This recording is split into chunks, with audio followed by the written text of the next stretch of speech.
Welcome back to another cooking video. I'm Chef Devaux and today I'm going to teach you how to make a beautiful plate of sashimi with beautiful presentation and delicious fish. So there's nothing more to be said, let's get straight into it. Let's go. Okay, so you take a block of sushi grade tuna and you just start cutting into slices between 0.5 centimeter and 1 centimeter thick, depending on how tender it is. If it's more tender, make thicker slices. You just want to cut in a single swooping move across the entire block and separate it in one go.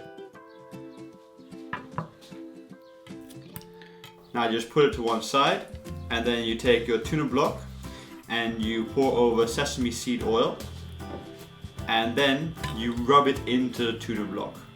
What you want to do is cover all the sides of the tuna block so that later the coriander or cilantro leaves will stick to it.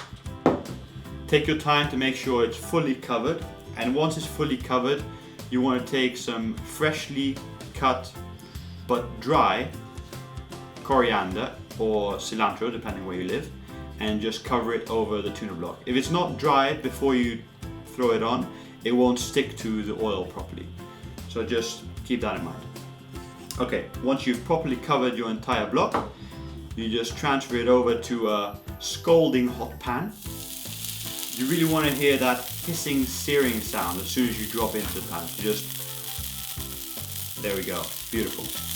Now, you want to flip it over every 10 to 15 seconds, and you want to sear only 4 sides of the tuna block. So here, just turning it over, just like that. Wait a couple of seconds again, and then we're going to turn it over again. So you really don't want to overcook the tuna. You want to have the inside still raw and sashimi-like. You just want to sear a very thin layer on the outside and the coriander. So just keep turning it over every 10 to 15 seconds. Okay, so once you're done cooking it, place it on a cutting board on one of the raw sides so it has time to cool down and rest.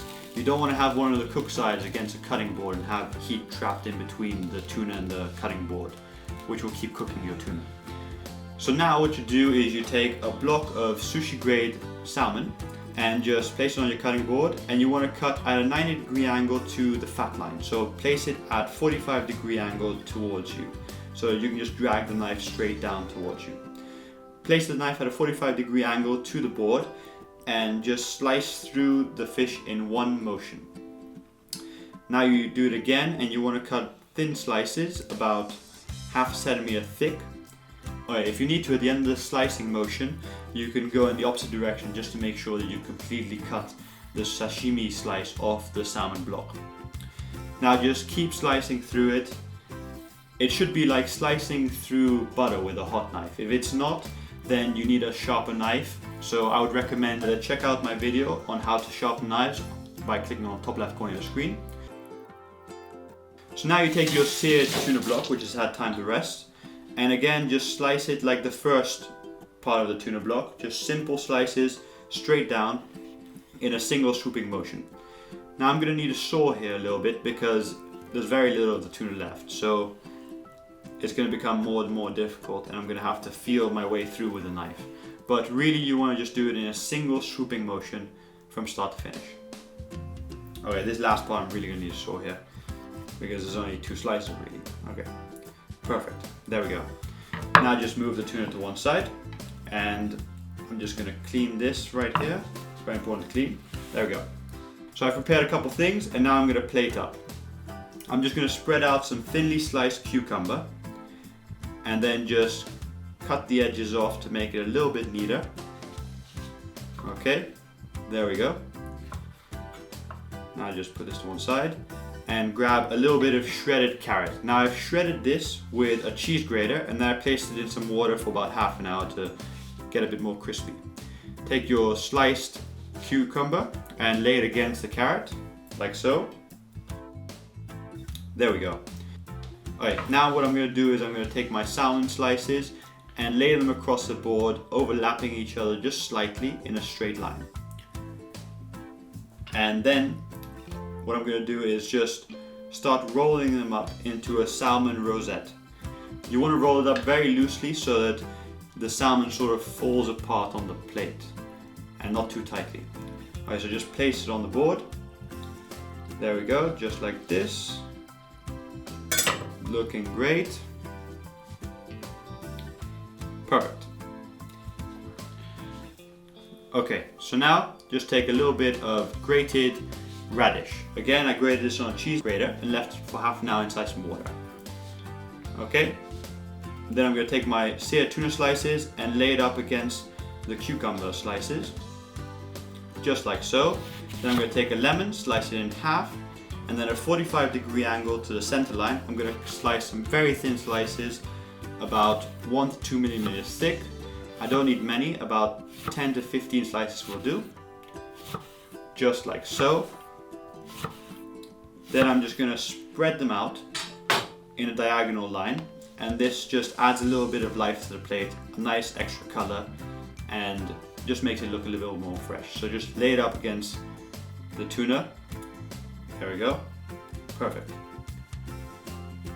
Now I'm just going to take 2 little leaves of lettuce and place them on the board in between the salmon and the cucumber. And then I'm going to add some shredded cucumber. Again, I shredded this with a cheese grater and left it in water for half an hour. And now I'm going to place my tuna sashimi slices up against my shredded cucumber. Okay, so here I've taken avocado, peeled it and sliced it into thin slices. And now I'm just going to spread them out evenly and then place the knife underneath it and curl it up into a cone shape. You want to be very careful with this because avocado is very, very delicate when it's on its own. And to shape it, you might need to use your fingers just like this. There we go, nearly there. Okay, so once it's inside a cone shape, more or less like this, very delicate. So pick it up by putting your finger inside and then transfer it over to your platter. And now you place it down next to the lemon. And what you want to do is add a little bit of sturgeon caviar. This is delicious stuff and it's quite expensive, but it adds something nice to the plate. This is real sturgeon caviar from Rio Frio. I also use this inside the Millionaire Sushi Roll. You can check that out by clicking on the link on the top left corner of your screen right now, if you haven't seen that video. Now I'm just going to add some pickled ginger, just like this. You always need pickled ginger with sushi. And now I'm just going to add a little wasabi flour. This is just a little piece of wasabi paste with cuts into it. Okay, so now I'm just going to add a little bit of chives on every single slice of the tuna sashimi.